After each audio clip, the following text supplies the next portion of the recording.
พระสังฆาธิการทรงสมณศักดิ์บัณฑิตนักปราชญ์ท่านผู้มีความรู้ทุกรูปทุกตนทุกองค์ที่รับฟังรายการวิทยุพระพุทธศาสนาแห่งนี้มาด้วยความเคารพ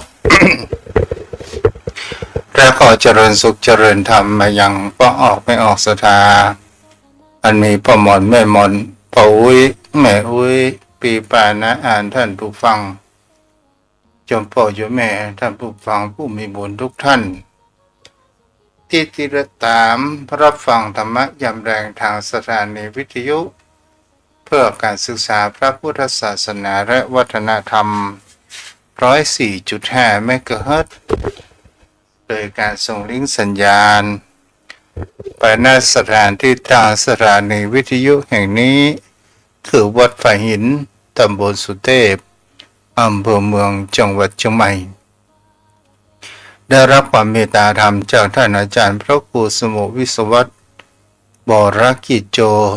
ผู้อำนวยการใจดีผู้มีความมุ่งมั่นในการเผยแผ่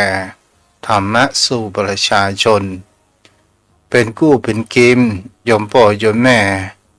ที่อยู่อย่างบ้านอย่างจองมาแล้ววันนี้มารายงานตัวแล้วแต่วันนี้ไม่ได้ออกเพราะว่าติดภารกิจก็เลยไม่ได้ออกรายการวิทยุวันนี้เราก็มาอยู่กับกันภายใน1 ชั่วโมงโดยประมาณวันนี้ท่านอาจารย์พระมหาสมชาติก็ได้ลงไปก่อนก็คงจะเหนื่อย2 ชั่วโมงนะสดายญาติโยมทั้งหลายก็เป็นกำลังอกกำลังใจกับท่านอาจารย์ตัวที่ได้อุจาธรรมะและแก่นสารพ่องเป็นกู้เป็นกิมตรกปกหาพ่องก็ถือว่าในการออก2 ชั่วโมงนี่บางครั้งบางคราวก็หมดลมเหมือนกันเอาละโยมพ่อโยมแม่ก็เข้ามาสู่รายการงานของตนตัวทุกเจ้าวันนี้ก็เป็นวันที่6ซึ่งเป็นวันศุกร์เดือนกุมภาพันธ์วันเวลาผ่านไป6-9เดินทางมาแล้ว30 กว่าวันสถานญาติโยมทั้งหลายวันเวลาเป็นสิ่งที่เขานั้นไม่สามารถที่จะห้ามไม่ให้มันผ่านได้ชีวิตจิตใจของคนเราก็เหมือนกันเราก็ไม่สามารถที่จะห้ามไม่ให้มันเปลี่ยนแปลงได้การเปลี่ยนแปลงนั้นมันเป็นสิ่งที่เกิดขึ้นตามกฎเกณฑ์ของธรรมชาติเราจะเปลี่ยนแปลงจิตใจไปทางด้านที่ดีหรือไม่ดีมันก็มีอยู่2 ประการด้วยกันโยมพ่อโยมแม่ก็เป็นสิ่งที่เราจะเห็นได้ว่าความเปลี่ยนแปลงสิ่งที่บุคคลเรานั้นจะเห็นได้ว่าความเปลี่ยนแปลงถามว่าเปลี่ยนแปลงนี่มันดีหรือไม่ถ้าว่าเราไปในแง่ทางที่ดีมันก็เปลี่ยนแปลงทางที่ดีแต่ทุกสิ่งทุกอย่างบนโลกใบนี้องค์สมเด็จพระผู้มีพระภาคเจ้าว่าทุกสิ่งทุกอย่างบนโลกนี้มันมีดีอย่างเสียอย่างมันเป็นของคู่กันเป็นสิ่งที่เราจะเห็นได้ว่าในยุคปัจจุบันมีการพัฒนาทางด้านศักยภาพทางด้านการสื่อสารทางด้านโทรคมนาคมมันเป็นสิ่งมีความสะดวกสบายอยู่มากแล้วมันก็แฝงมาโดยแห่งคำว่าพิษภัยเช่นเดียวกันถ้าเราอย่างกับระบบมือถือในปัจจุบันโยมพ่อโยมแม่เราจะเห็นได้ว่ามันทำลายทุกสิ่งทุกอย่าง1ทำลายโทรทัศน์2ทำลายกล้องที่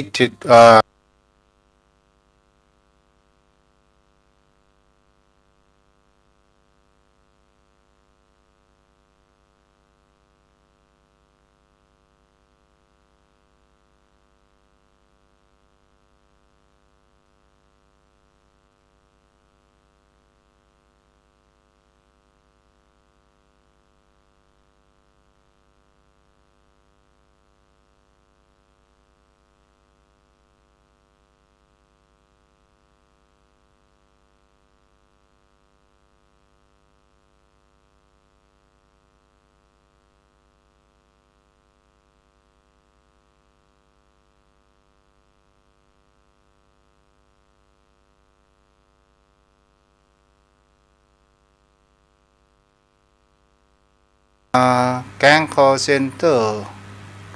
หรือพวกเขาแบบที่เป็นข่าวกัน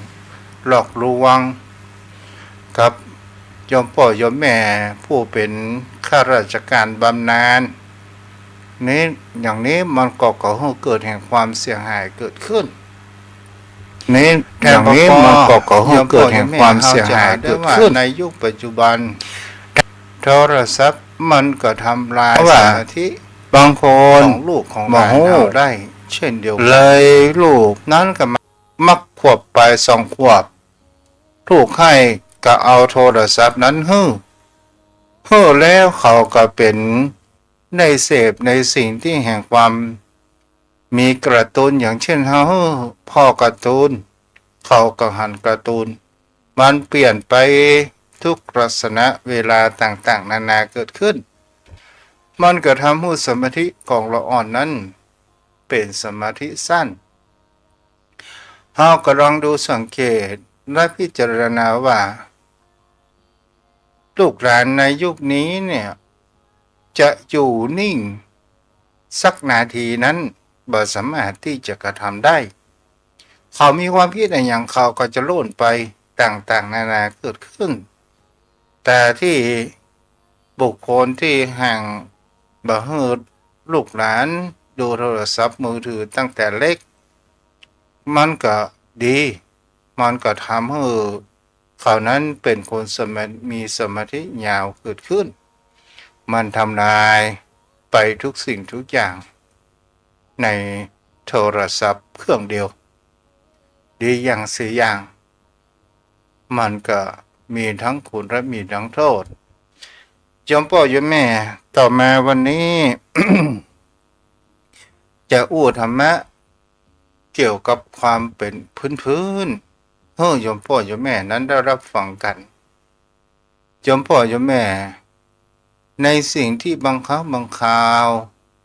บุคคลนี้จะเป็นฆราวาสก็ตามจะเป็นพระสงฆ์องค์ข้าเจ้านักบวชก็ตามซึ่งมันยังมีกิเลสที่มัน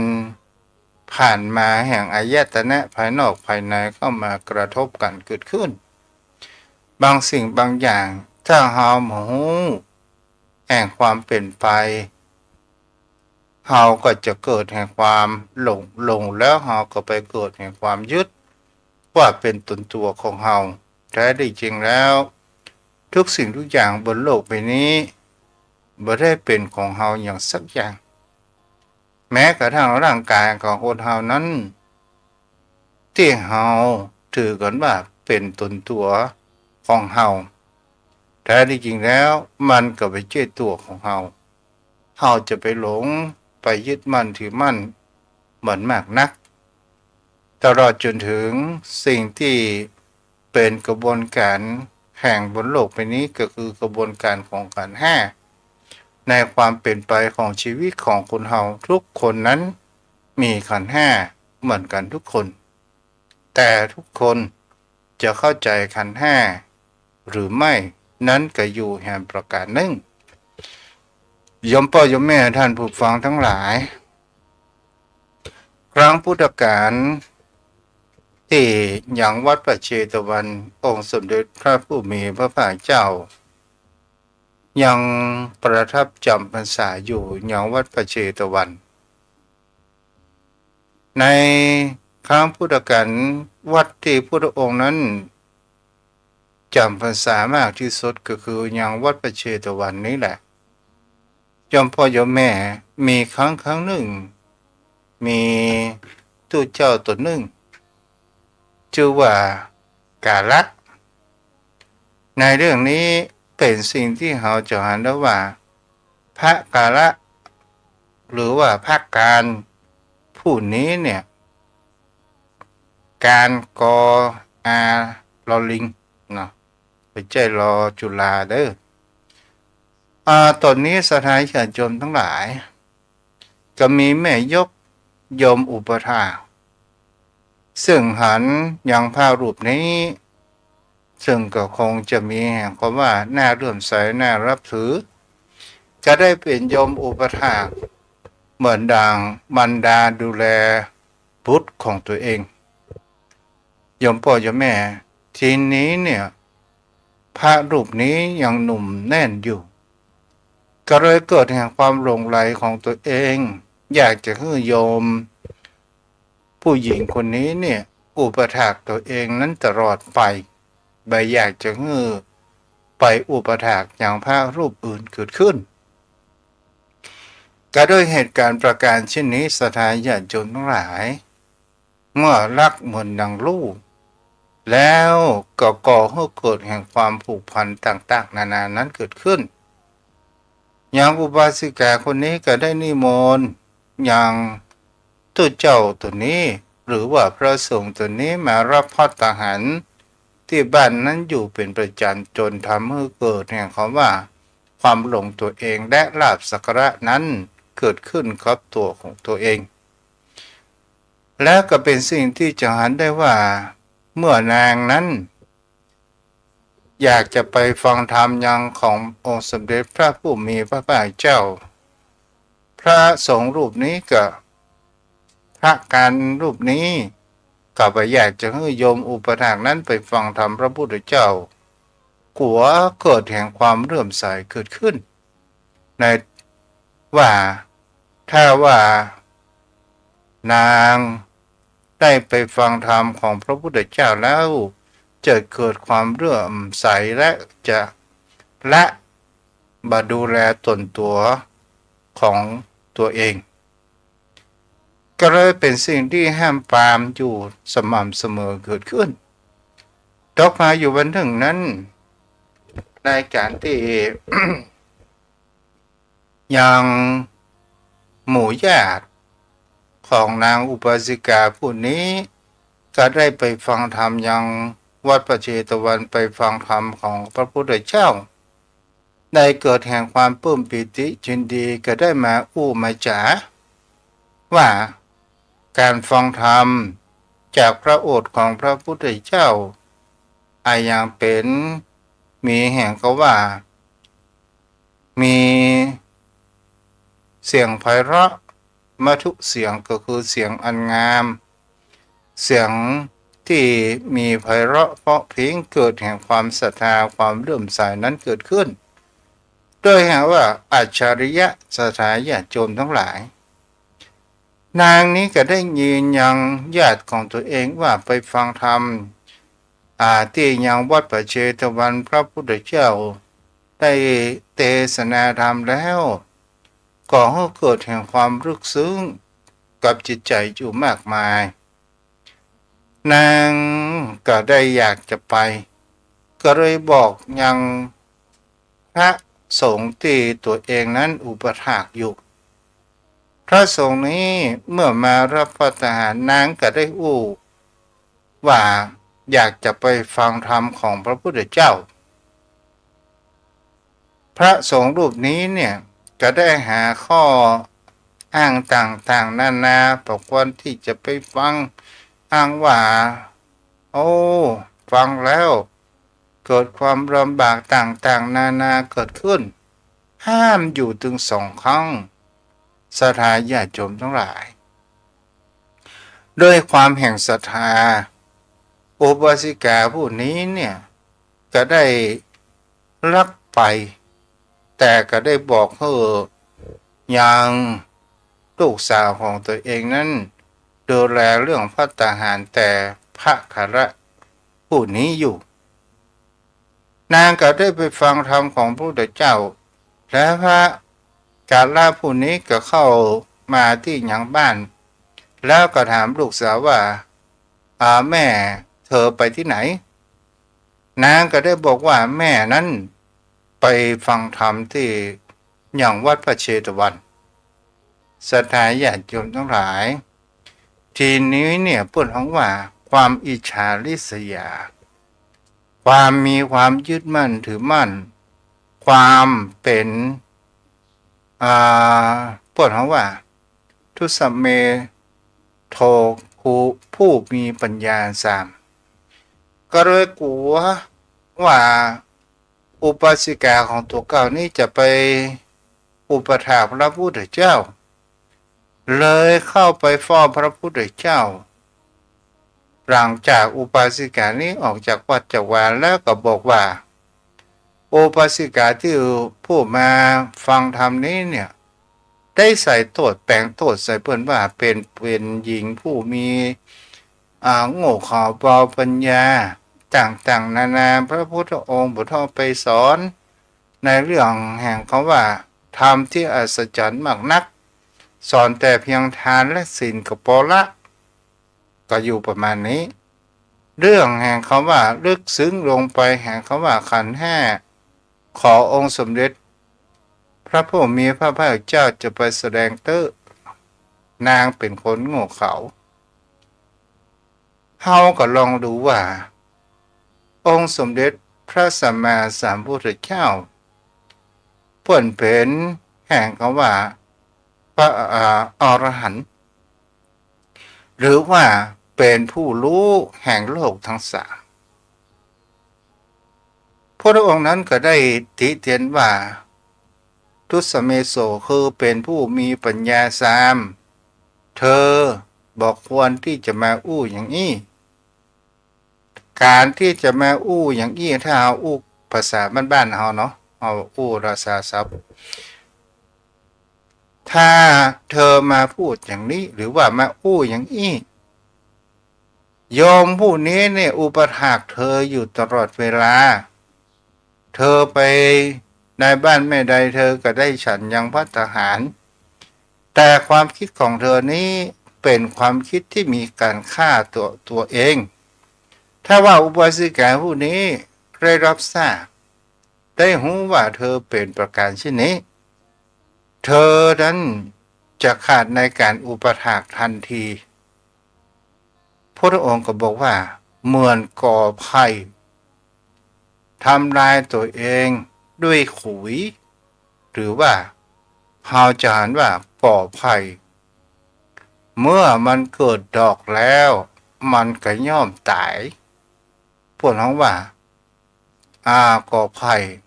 เมื่อมันออกดอกแล้วมันก็ต้องตายกรรมอู้กรรมจาของคนเฮาถ้าเฮาบ่สำรวมมันก็จะกลับมาฆ่าตัวของเฮาเองแม้กระทั่งต้นลานสทายาติโยมทั้งหลายเมื่อมันออกดอกออกลูกออกผลมาแล้วตอนสุดท้ายมันก็ฆ่าตัวของมันเองนั้นเกิดขึ้นแม้กระทั่งจักไข่ออกดอกก็เหมือนกันแต่มันหันน้อยแต่มันมีเด้อเคยหันนะสทายาติโยมทั้งหลายจักไข่ออกดอกที่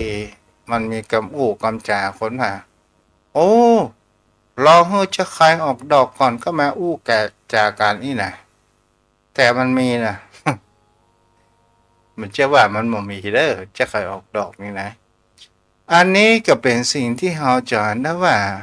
เราลองมาพิจารณาโยโสมนสิการก็คือมีแห่งคำว่าธรรมวิจยะคือพิจารณาแห่งการฟังธรรมในที่นี้เราก็ดูว่าวิถีชีวิตของคนเราเนี่ยความเป็นปุถุชนเนี่ยบางครั้งบางคราวถ้าว่ามีลาภสักการะนั้นเกิดขึ้นมันก็ก่อให้เกิดแห่งความหลงไหลและก่อให้เกิดแห่งความยึดมั่นถือมั่นในตนตัวของเองทั้งที่ตัวเองนั้นยังบ่ถึงแห่งคำว่าพระอริยบุคคลก็เลยเป็นสิ่งที่มีความมอมมายเกิดขึ้นและทีนี้มันมีอะไรอย่างล่ะจมพ่อจมแม่อะไรอย่างมาปิดบังยังจิตยังใจยังความคิดของพระสงฆ์รูปนี้ก็คือภาคกะก็คือตัวที่แห่งคำว่าอวิชชามันปิดบังแห่งปัญญารู้ทั้งรู้ว่าตัวเองนั้นก็เป็นพุทธบุตรเป็นนอนเนื้อเชื้อไขที่องค์สมเด็จพระสัมมาสัมพุทธเจ้านั้นเป็นผู้อุปสมบทนั้นบวชให้ แล้วทีนี้เนี่ยความการประพฤติปฏิบัติก็คงจะไปเข้าสายตายังอุปาสิกาจึงได้รับแห่งคำว่าอุปถากเกิดขึ้นเมื่อความอุปถากเกิดขึ้นเนี่ยหรือว่าราบสักการะเกิดขึ้นกับตนตัวของตัวเองทั้งในสิ่งที่ตัวเองนั้นมีกิจวัตรในการประพฤติปฏิบัติออกบิณฑบาต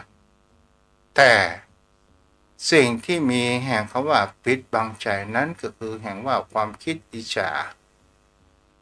มีความคิดอิจฉาในครูบาอาจารย์ก็คือองค์สมเด็จพระสัมมาสัมพุทธเจ้าของตัวเองว่าถ้าว่าคนผู้อุปถากผู้นี้เข้าไปฟังธรรมแล้วจะเกิดแห่งความเลื่อมใสจะเกิดแห่งความศรัทธาจะเกิดแห่งความว่าแห่งความฟังธรรมแล้วจะบ่ามาดูแลตนตัวของเราจะไป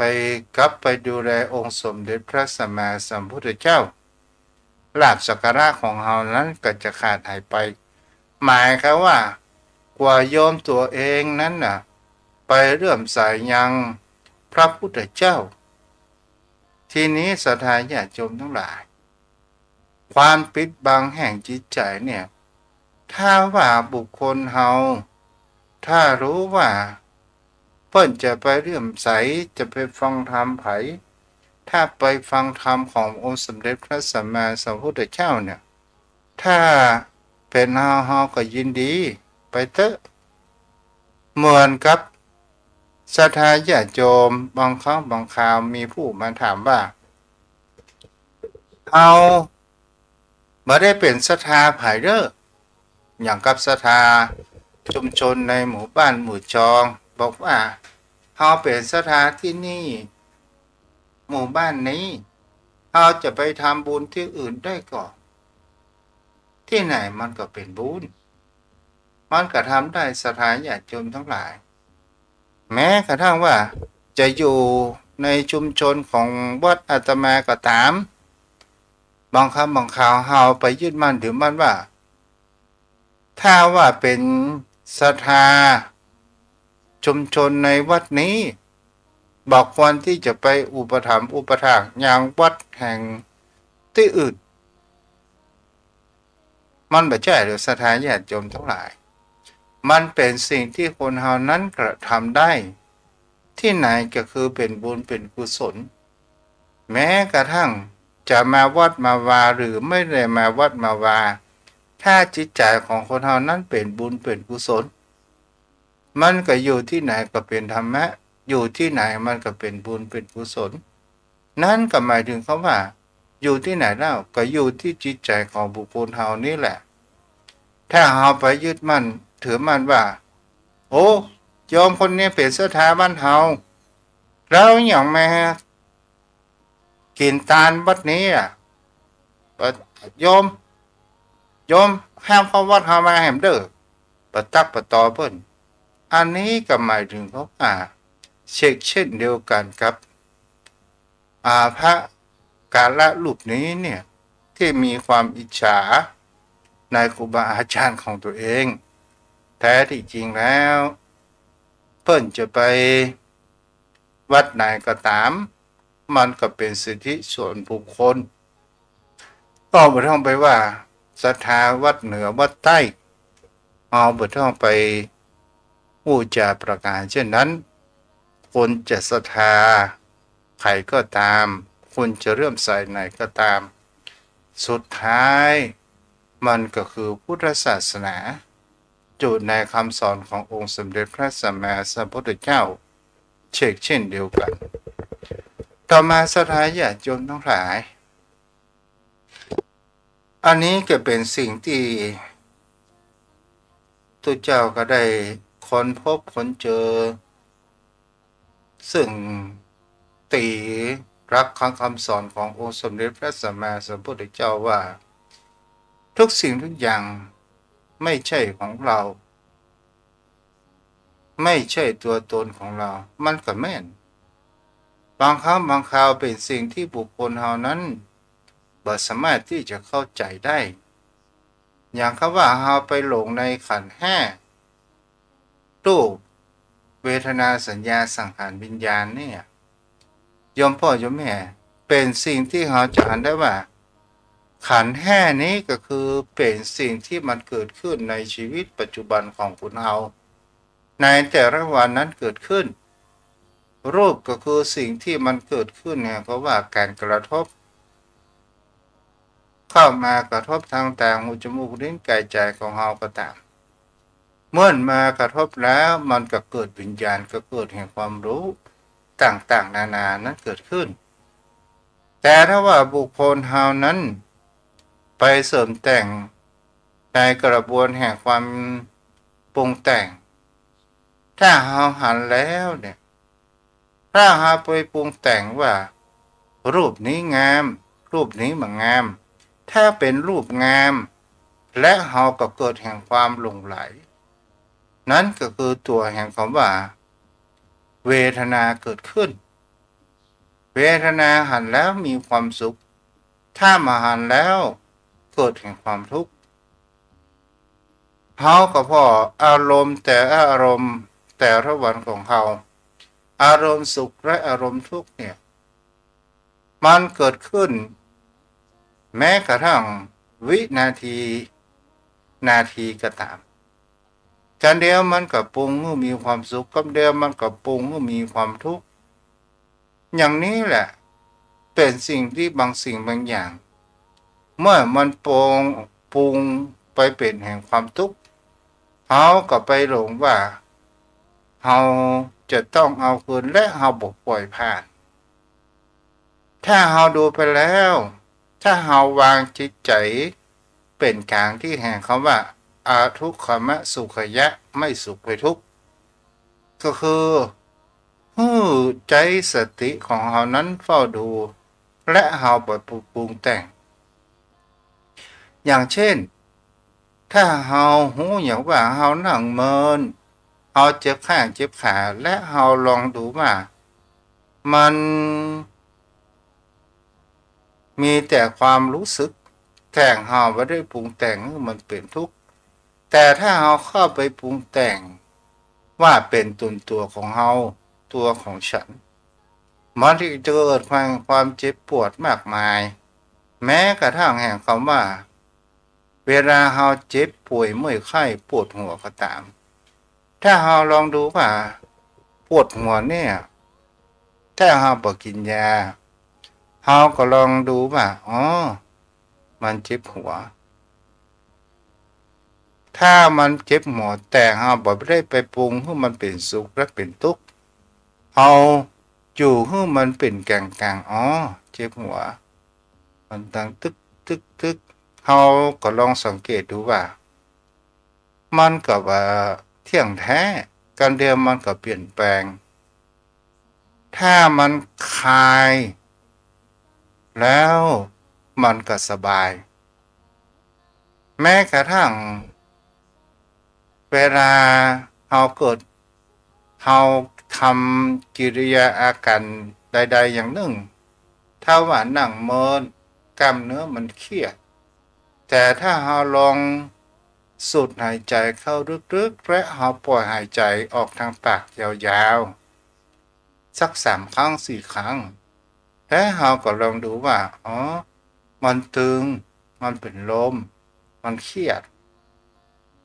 แล้วเฮาก็พอดูมันก็ตอนสุดท้ายมันก็ปจิรังและยั่งยืนเกิดขึ้นอันนี้ก็ลองทำดูเด้อโยมพ่อโยมแม่เมื่อมันทำแล้วอันนี้เฮาก็ต้องไปที่คนเฮาเป็นทุกข์ก็เพราะว่าเฮาไปยึดถ้าเฮาวางขันธ์ห้าของเฮาลงได้จะเป็นรูปก็ตามเวทนาก็ตามสัญญาก็ตามสังขารก็ตามตัวปรุงแต่งถ้าเฮาบ่ได้ปรุงแต่งมันก็มันมีอะไรอย่างเกิดขึ้นรักแห่งความปรุงแต่งเอา ก็ดูสังเกตว่าขันธ์ห้าในแต่ละวันที่มันเกิดขึ้นเนี่ยโยมพ่อโยมแม่มันเกิดขึ้นอย่างที่โยมพ่อโยมแม่ได้ฟังอยู่ณขณะนี้เนี่ยเสียงของทุกมันผ่านจากแห่งคำว่าไมโครโฟนผ่านอินเทอร์เน็ตแล้วลิงก์ไปที่สถานีวิทยุแล้วออกวิทยุโยมพ่อโยมแม่เราจะสังเกตได้ว่าอันอย่างที่เราได้ยินก็คือเสียงที่มันเข้าไปกระทบแห่งคำว่าโสตวิญญาณหมายถึงคำว่าเสียงนี้มันก่อให้เกิดแห่งคำว่าเสียงเข้าไปกระทบโสตก็คือเป็นว่ารูปและวิญญาณเกิดขึ้นพร้อมกันแล้วเป็นไออย่างที่เป็นตัวจำได้ไม่รู้ว่านี่คือเสียงทุกนี่เสียงทุเจ้าที่แม่โจ้นี่เป็นเสียงทุเจ้าแม่โจ้สันทรายอันนั้นน่ะเป็นสิ่งที่เราจะเห็นว่าสัญญาจำได้ไม่รู้และกับปรุงแต่งขึ้นมาเห็นได้ว่าโอ้วันนี้ทุเจ้าผู้หมูวันผู้บอกเข้าใจอย่างนี้ต่างๆนานานี่คือกระบวนความปรุงแต่งแต่ถ้าว่าทุเจ้าอู้ผิดพลาดประการใดประการหนึ่งแล้วโยมพ่อโยมแม่ท่านผู้ฟังหรือครูบาอาจารย์ได้ฟังบางเอิญเฮาอู้ผิดโยมพ่อโยมแม่ก็หารว่าโอ้ทุเจ้านี้ยังบ่ตรวจทานท่านที่ผู้จาบ่ถูกบ่เถื่ออย่างอี้กะแล้วก็มาได้ปรุงแต่งเขาว่าไม่ประทับใจแล้วก็เกิดแห่งความทุกข์ขอโทรไปบอกทุเจ้านี่กับเรานี่แหละเป็นสิ่งที่เราจะเห็นว่านี่คือความปรุงแต่งสิ่งที่ว่ามันไม่ประทับใจแต่ถ้าหาว่าฟังแล้วโอ้ทุเจ้าวันนี้ผู้บ่ค่อยดีแล้วเป็นหยังฟังไปถ้าเฮาบักเก็บมันก็จะผ่านถ้าเฮาเก็บมันก็จะทำเฮาทุกข์แม้กระทั่งชีวิตของคนเฮาก็ตามอารมณ์สุขอารมณ์ทุกข์อารมณ์ดีบ่ดีกันเดียวก็จับใจกันเดียวก็บ่จับใจถ้าเฮายึดเป็นตัวตนเนี่ยเฮาบ่ปล่อยให้ผ่านมันด่าเฮาจำและเฮาบ่ปล่อยผ่านละบางคำบางข่าวโอ้ปอมนปอกายเป็นหมูกี่วันแล้วไปว่าไปด่าเพิ่นโดยหมูสาเหตุเพิ่นก็ถามว่ามึงมาด่ากูอิหยังโอ้ก็คาดวันนั้นมึงด่ากูดูกูจำได้อยู่เด้อเอียตัวนี้แหละสถานญาติโยมทั้งหลายเพิ่นฮ้องว่าเป็นตัวแห่งความยึดมั่นถือมั่นแต่ถ้าว่าเฮาปล่อยมันผ่านไปอย่างเช่นสติเป็นตัวแห่งคำยามสติเฮาอุปมาเหมือนดังคนยืนอยู่ข้างถนนรถมีอยู่3กันรถสุขรถทุกข์และก็รถไม่สุขไม่ทุกข์รถทุกข์รถสีแดงรถสุขรถสีขาวรถไม่สุขไม่ทุกข์สีดำโยมพ่อโยมแม่เฮาจะเห็นว่ารถสีขาวสีดำรถมันสีแดงวิ่งไปวิ่งมาวิ่งไปวิ่งมาแต่ถ้าเฮาบ่โดดไปนั่งรถนะกันนั้นเนี่ยมันก็บ่มีไอ้อย่างที่จะเกิดขึ้นกำเดียวมันก็ผ่านมากำเดียวมันก็ผ่านไปกำเดียวมันก็ผ่านมากำเดียวมันก็ผ่านไปมันประการเช่นนี้เนี่ยเรียกว่าไม่ควรยึดมั่นถือมั่นแล้วเฮามาอู้ตัวในร่างกายของคนเฮาในแห่งคำว่าพระเดชพระคุณพุทธโฆษาจารย์ปอประยุตโตในพุทธทางก็บอกว่าตัวของคนเฮาก็เหมือนนะเขาว่าคงรถไอ้อย่างที่ว่ารถ รถยนต์ที่มันเดินไปผ่านน่าจะเป็นรถเครื่องรถที่เป็นอย่างก็ว่ากันไปถ้าเฮาอุปมาอย่างรถยนต์อย่างเฮาว่ารถยนต์แว่นกะโครงมันกะเครื่องมันกะอย่างว่ารถยนต์เอาถ้ามันมีพร้อมมีทั้งหัวเครื่องมีทั้งทุกสิ่งทุกอย่างแต่บังเอิญมามีน้ำมันก็ห้องรถยนต์ยังบ่ได้เตื้อแต่ถ้าว่ามันมีพร้อมทุกสิ่งทุกอย่างมีทั้งน้ำมันมีทั้งลูกสูบมีทั้งแว่นมีทั้งโคมมีทั้งพวงมาลัยมีทั้งไฟผ้าใบเบรกต่างๆนานาเกิดขึ้นสมบูรณ์เฮาก็ฮ้องว่ามันขับเคลื่อนไปได้เฮาก็ฮ้องว่ารถยนต์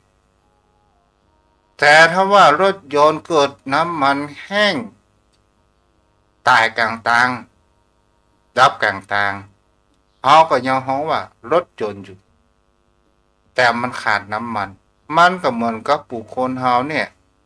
อย่างที่เฮาว่าตัวของเฮาจื้อกะหรือว่าหนังกระดูกตับอย่างที่มันเป็นตัวของเฮาเปิ้นก็อุปมาว่าเหมือนดังเฮาแยกชิ้นส่วนออกไปเป็นทางสี่แพร่งดินอันเป็นประกอบไปด้วยธาตุแข็งจะมีผมหนัง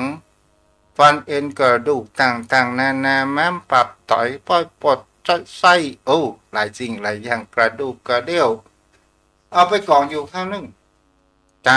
ข้างหนึ่งน้ำเลือดน้ำหนองน้ำเสลดไปกองข้างหนึ่งแล้วลมกับไฟเอาไปกองคนละเส้นเป็นทางสีแพร่งและเฮาไปหาตัวของเฮาล่ะอย่างเฮาว่าคนมันมามีนะโยมพ่อโยมแม่ถ้าว่าคนเฮาที่ประกอบขึ้นมาเพราะว่ามันมีสิ่งที่มีครบหมายถึงเขาว่ามีดินน้ำลมไฟและองค์ประกอบเกิดขึ้นนั่นก็คือแห่งเขาว่าจิตใจของคนเราที่มันเป็นนามธรรมแล้วที่เราจะรู้แห่งประการว่ามันพร้อมองค์ประกอบมันสามารถที่ขับเคลื่อนนั้นไปได้แต่ถามว่าทุกสิ่งทุกอย่างบนโลกใบนี้เนี่ยมันมีความสึกหรอก็มันก็มีความสึกหรอเหมือนดังอุปกรณ์รถยนต์ก็ตามมันก็มีความสึกหรอคนเราก็มีความสึกหรอนั่นก็คือความแก่ความเจ็บไข้ได้ป่วยกันเดียวก็เข้าโรงซ่อมละไปโรงพยาบาลให้ดีก็มีอะไรบางครั้งบางคราวก็ไปหยอดน้ำมันสิน้อยอย่างนี้เป็นต้นเจ้าพ่อเจ้าแม่บางครั้งบางคราวเนี่ยเฮาก็ลองเพราะว่าที่ลูกตู้ประการเช่นนี้พระองค์นั้นได้ตรัสหลักธรรมว่านี้ก็คือความเป็นธรรมชาติรักธรรมกรรมไม้มือเดียว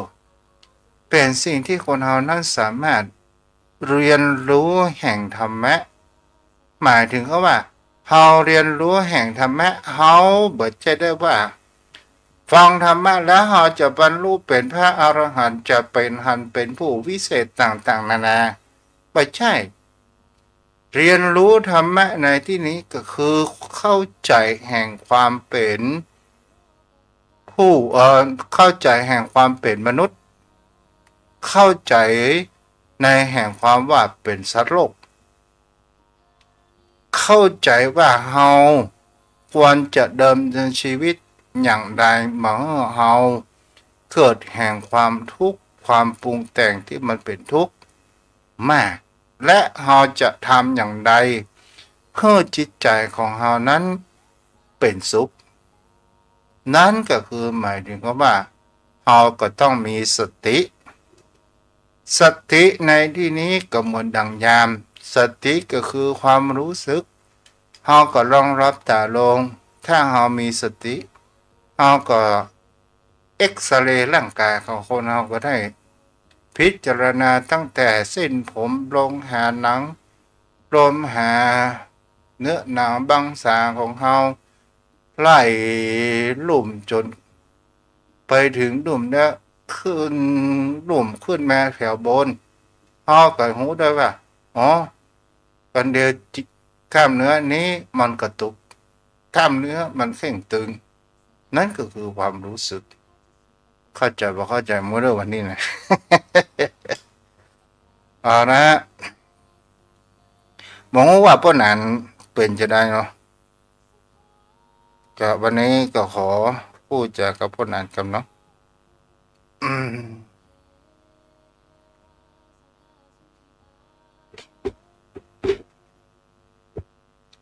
ยมพ่อยมแม่ช่วงนี้เริ่มที่จะเปลี่ยนแปลงเข้าสู่แนวร้อนแล้วเด้อรู้สึกว่าแดดจัดมาหลายวันละอ๋อพ่อนานให้ไปอยู่เนาะบ่สบายแก่นี่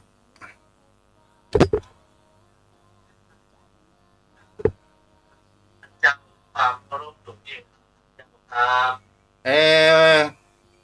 ไม่วันนั้นก็โทรครับหาว่าบ่สบายแก่อีกโอ้มันเมาไปกะนั่นนี่ท่านพระคุณเจ้าอ้าไปวช่วยเบิ่งของนะครับ แล้วก็ไปพร้อมปล่อยหลวงโดยอืมันบ้านมพี่บ้านน้องเลยครับจ้ะเดี๋ยวขออนุโมทนาผู้ติดตามทาง Facebook นี่ก่อนเด้อครับไปครับมีแม่สมศรีน้อยปัญญา คนโยมกันนิดเนาะกันนิตยานิดอ่านิดคนโยมปีวัสนาแม่นวลหินเขียวเนาะแม่นวลสิริหินเขียวอนุโมทนาบุญตัวเนาะเอาแล้วพ่อหนานวันไปนี้ครับครับตุอูจับ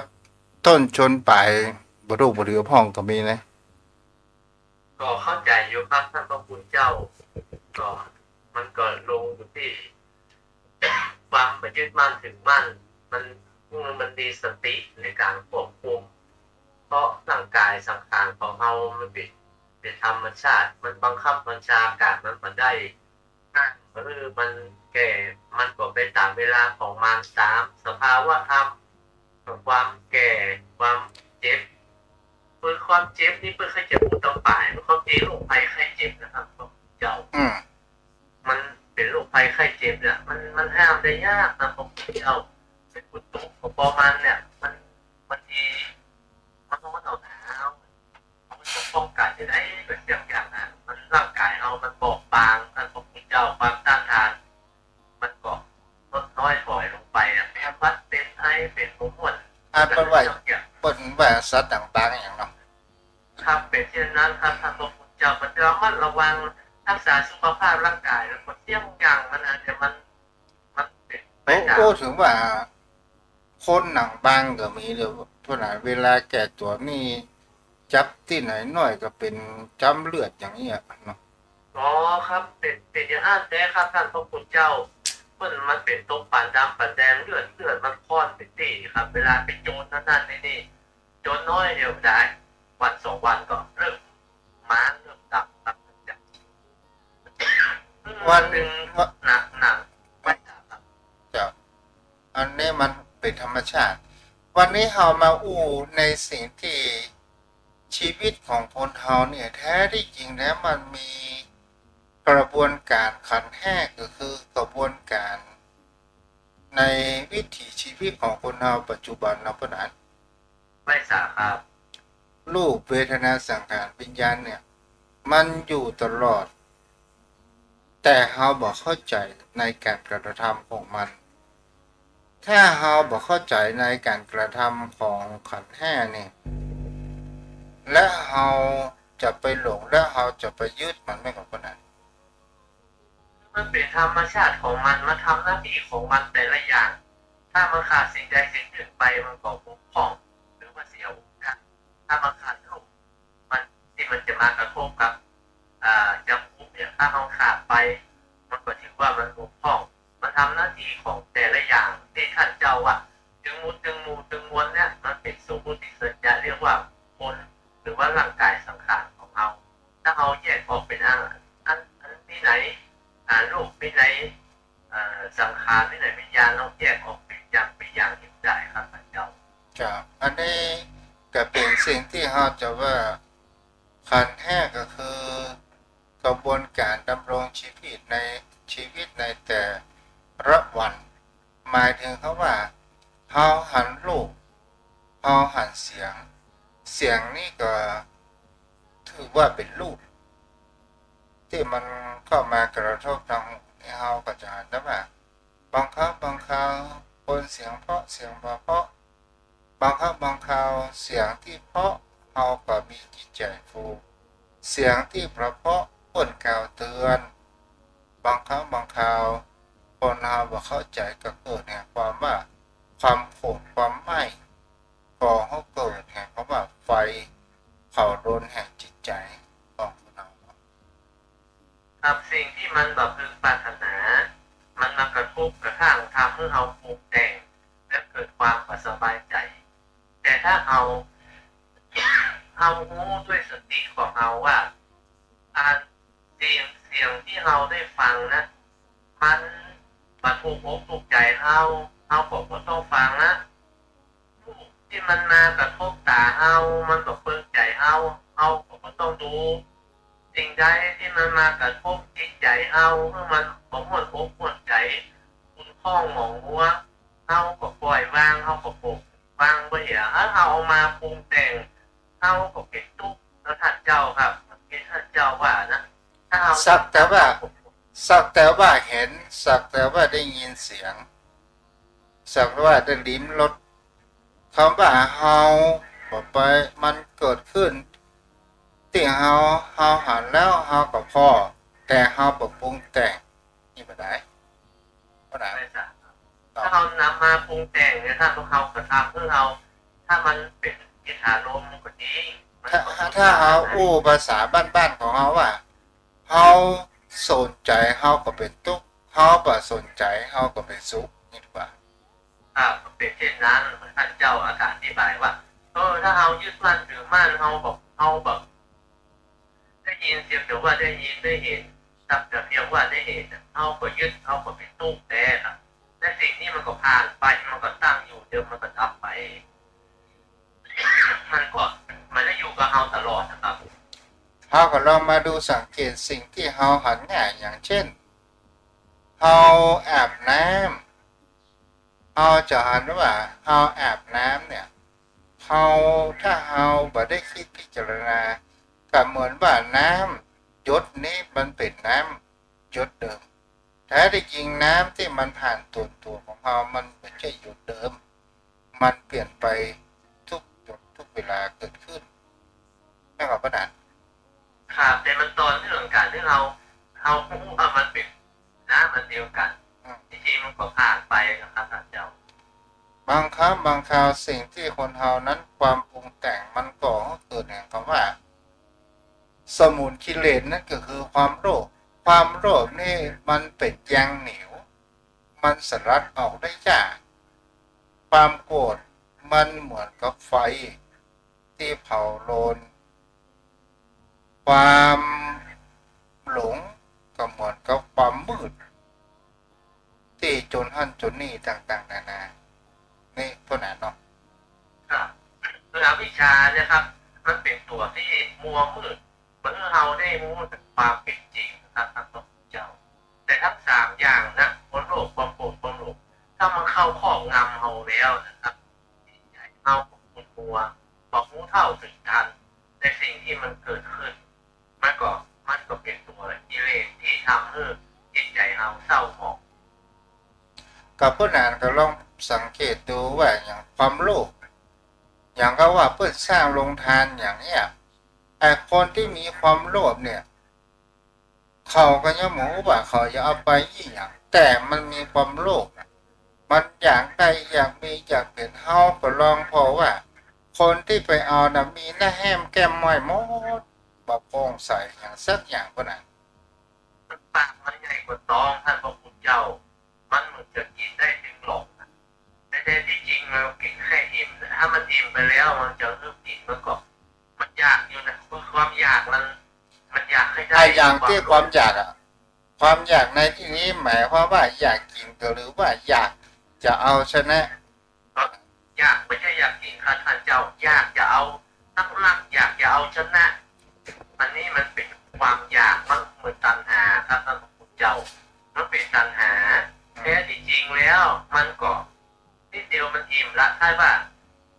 าว่าต้องที่จะสามารถรับได้ในสิ่งที่จะไปบำรุงมันเพื่อตั้งตัวดำรงธาตุขันธ์อยู่ได้เนี่ยมันก็เพียงแค่อิ่มนิดเดียวมันก็บรรจุได้นิดเดียวครับในต้องเอา เพราะนั้นแล้วเพราะนั้นเราสังเกตดูว่าจิตบุคคลที่โลภเนี่ยมันถ้าว่ามันไม่ได้ตามที่มันอยากได้นะมันก็ก่อให้เกิดความโกรธก่อให้เกิดความโกรธเนี่ยเขาว่าไฟเผารนแห่งจิตแห่งใจซึ่งมันเป็นนามธรรมให้จิตใจของเรานั้นเร่าร้อนเขาจะหันได้ว่ามันส่งมาถึงผิวภายนอกของเราแล้วก็นั้น คือความอยากที่มันลนจิตใจของเราอ้อนไม่ท่านพระคุณเจ้ามันมันก็มีดีที่สุดนะถ้าเราหูจับปอนะครับเจ้าก็คือตัวคำว่าพอเนี่ยมันสามารถกระทำให้เรานั้นพอมีพอกินพออยู่พอใจพอจ่ายมันก็คือมัชฌิมปฏิปทาน่ะทางสายกลางนั่นแหละแล้วเราก็มาวิเคราะห์ว่าเพราะนั้นคนที่เปิ้นมามีความโลภมากเปิ้นเอาพออิ่มแล้ว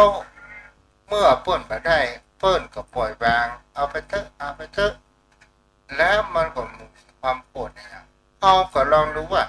ผิวพรรณของบุคคลเหล่านี้เนี่ยมันผุดผ่องและมันผ่องใสในการให้อิ่มไปด้วยบุญในการให้อิ่มไปด้วยบุญในการรักษาศีลอิ่มไปด้วยบุญในการทำสมาธิภาวนาเนาะเพราะนั้นไม่ทราบครับท่านเจ้าเพราะว่าความพอดีเนี่ยมันเป็นความที่ทำให้เราอยู่ด้วยความสุขมันได้ทะเยอทะยานที่จะเอาเกินกว่ากำลังที่เราจะสามารถทำได้ครับพระคุณเจ้ามันเป็นครับ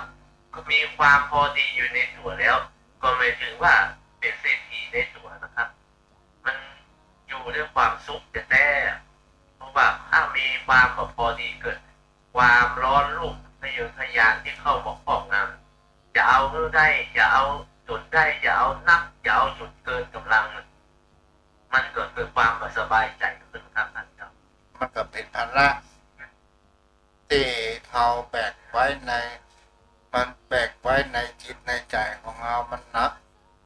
เราก็นั้นเนาะครับเป็นเช่นนั้นครับท่านพระคุณเจ้าทั้งที่เราแบกขันธ์ห้าของเราเนี่ยมันก็นักพอแล้วแล้วเราเอาความอยากตั้งนอกมาทับถมเอามันเกิดความร้อนรุ่มในจิตในใจเราเนี่ยมันก็ยิ่งทวีคูณขึ้นไปเองจากที่ท่านเจ้าว่าทำไมผู้ที่มีความพอดีผู้ที่มีผู้ที่เมตตาทำไมยิ้มทำไมยิ้มแย้มแจ่มใสเพราะว่ามีความสบายใจอายุยืนโดยเด้อพ่อนะ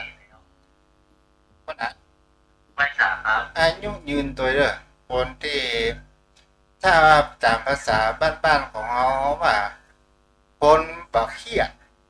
บ่จริงจังกับชีวิตมากเกินไปทำใจให้สบายนะครับท่านเจ้าครับต้องเพราะความพอเพียงนะพอมีพอกินอยู่ก็คือคำว่าพอเพียงนี่ปัจจัยว่าทุกอย่างลำบากนะคือมีกินนะมีกินมีใจมีอยู่มีใจตามฐานะอัตภาพของตัวตนนะนั่นเป็นความที่ร่ำรวยอยู่ในตัวของมันเหมือนกับสันโดษนะบางทีสันโดษนี่ปัจจัยว่าคนที่ค้านนะคือคนมีพอเพียงพอมีพอกินพอใจพอใจก็คือความพอนั่นแหละสันโดษครับมีความพอนะที่ท่านเจ้าว่าโอ้ยิ้มเบิกมีอายุยืนเพราะว่าเพิ่นมาเครียดตัวแล้วก็มาล้อมรุ่นบอกวุ่นวายอย่างกับมันนักเกินไปครับท่านพระคุณเจ้าจะโลกจะทะเยอทะยานจะเอาอย่างผู้สิ่งผู้อันมันก็ประโคงประวางอ่ะถ้าอยู่อย่างอันนี้ก็บั่นทอนสุขภาพร่างกายโดยบั่นทอนสุขภาพจิตร่างกายของเราเนี่ยมันก็มีเวลาพักเวลาผ่อนพอสมควรมันทำงานมันพักคนเฮาทุกวันเนี่ยเวลาพักเนี่ยมันพักเพียงแค่กายแต่จิตใจมันไม่ได้พักเพราะนั้นงานประทำมันไม่ได้พักมันทำงานตลอดนะครับท่านเจ้าถูกต้อง ทีเพื่อนที่เราพักแล้วอ่ะใจเรายังคิดอยู่ในใจอยู่มันจะทำอย่างนั้นจะเอาอย่างนั้นมันยังแบบวางเถอะมันยังแบบปลูกวางพักผ่อนเถอะทำให้เกิดความว้าวุ่นในจิตในใจได้แต่ถ้าเราปล่อยปลูกวางเอากินก็แค่นี้อยู่ก็พอดีแล้ว เพราะนั้น ถ้าทำไว้สาเจ้า เอาเดี๋ยวเขาจะข้ามขั้นไปแอบหน่อย โลภะเปรียบเหมือนดังยางเหนียวเหมือนกับหมากฝรั่งเหมือนกับยางที่มันเหนียวมันติดหมายถึงเขาว่ามันละได้อย่างเนาะปะนั้นเนาะอย่างเช่น ครับมันติดครับท่านเจ้า อย่างเช่นอย่างเขาว่าเฮาแต่งหวยหวดนี้เฮาผิดไป2 แต้มแล้วเฮาก็บอกว่าจ้างหายจ้างตัวยเอาหวดแน่แล้วเอาหวดแน่มันบังเอิญมันไก่แล้วก็โจมไปบอกว่าปะแต่งปะเติงมันละหวดหน้าได้ยินเสียงว่าเลขนี้มาแหงเลขนี้มาดังเอาสิหน่อยว่าอย่า มันเป็นความปฐุมาเดินแต่ที่คนชอบเรียนหวยนะมันเป็นความอยากความโลภครับท่านพระคุณเจ้าทั้งที่เราสามารถทำงานอย่างอื่นได้นะคือการหาทรัพย์สินที่จะทำให้ชีวิตเอามีความเป็นอยู่ดีขึ้นนะเอาตัวต้องไปหวังมันต้องไปหวังเอาเพื่อนนักอ่ะสมมติว่าเอาความโลภความอยากตัณหาเอาราคาตัณหาเอาบ่มีเกินที่ว่าจะโลภเอาของเพื่อนยังเล่นหวยนี่มันมีความอยากความโลภทางเจ้าคิดดูอ่ะสมมติว่าเราแดง10 บาทเนี่ยเนาะเขาจะเอาผลอะไรเนี่ย10 บาท10 บาทนี่เอาเท่าไหร่5 ปันกันทางเจ้าลงทุน10 บาทอ่ะจะเอาผลเป็น5 ปันเนาะถ้าลงทุน100อ่ะหวยมันไป100เนาะจะเอาผล6 ล้านเนี่ยอันนี้มันเกินกำลังมันไปครับตกเจ้าถ้าเขาว่า10 บาทเนี่ยเขาเก็บไว้อ่ะพอไว้แล้วมันได้นักเขาก็ไปซื้ออย่างอื่นนะเขาอาจไปลงทุนการขายมันได้กำไรบอกมันพออยู่พอกินอันนี้ใกล้ความจริงท่านเจ้าแต่ว่าเล่นหวยนะมันไกลความจริงไปมากท่านเจ้าด้วยเหตุด้วยผลแล้วมันคนละเรื่องละอย่างเลยเพราะว่ามันมีเป็นร้อยเป็นพันเบอร์ถ้าเอาแดงเบอร์2 เบอร์มันเหมือนเขาเล่นกลนะท่านพระคุณเจ้ามันเล่นกลเล่นมันเปิดเอาว่าคนเฮาเนี่ยมันมีอยู่2 ประการนะถ้าตอนแต่งเนี่ยมีความรู้มีการตัดสินประมาณสัก4 โมงจะดีใจหรือว่าจะเสียใจถ้าดีใจวันนั้นเนี่ยหลายชั่วโมงน้ำมันตึงดีอกดีใจแต่ถ้าว่ามันบ่ถูกแล้วคนนั่งต่างๆแน่แล้วเปอร์เซ็นต์มันมีน้อยท่านคุณเจ้าแล้วมันก็ประหลาดนะแปลกเหมือนกันเนาะแต่ย่างเหนียวไงย่างเหนียวไงเพื่อถึงว่าโลภะนี่ย่างเหนียวมาสลัดได้เนี่ยคนเราครับเป็นอย่างที่ท่านเจ้าว่านะมันเป็นต่างหาราคาเป็นย่างเหนียวติดมันสลัดออกได้ยากมันก็แบบผิดจากเพิ่นว่าเพียงการเข้านั้นถ้ามันได้เข้าสิงละมันออกยากมันหลุดยากเอามาคิดดูว่ามันประหลาดแล้วท่านเจ้าเนาะสมมติว่าเราเล่น10 ขวดมันบอกแต่มันน่าจะหลาบตอนที่มันประหลาดครับท่านเจ้าพวกเขาว่าในรอบปีดีกว่ารอบปีนี่ปีเดือนใน200ปีไหนมี12 เดือน24เนาะพวกนั้นครับคูณกันเป็นจะได้ผมหมดคนนะท่านเจ้าจะแน่กะจะมันมาได้นะบางคนนี่ปีสุดปีมาถูกเลยนะครับท่านเจ้ามาถูกแต่ถ้าว่าเราซื้อโดยความไม่ได้หวัง5 บาท10 บาทเอาไปอย่างนั้นนะเกิดมันมีดวงถูกก็ดีใจก็ถูกก็ไปเป็นอย่างนี้แหละอันนั้นมันก็ไปอย่างหนึ่งมันเหมือนการเสี่ยงเบอร์เนาะท่านเจ้าเนาะได้ก็เรียกไปไม่ได้ก็เรียกไปแต่ อันนี้เนี่ยเพราะนั้น ไม่สาเจ้า อันนี้เนี่ยที่ตัวเจ้าอู้ไปกับเหมือนเขาว่าทุกข์ก็เป็นทุกข์ก็ดีใจพอทุกข์ก็แล้วไป อันนี้ก็หมายถึงเขาว่าเฮามีสติเฮาหันแล้วว่าอ้อเปอร์เซ็นต์ถูกมันมีน้อย แล้วเฮาจะหันแล้วว่าอ๋อมันก็เป็นความบังแต่บางคนนี่พวกน้องว่า จะเอาเพิ่นนอกก็ได้เป็นหมื่นเป็นแสนเนี่ยพวกนั้นอันนั้นอ่ะเพิ่นว่าเอาเพิ่นว่างมงายอันเนี้ยงมงาย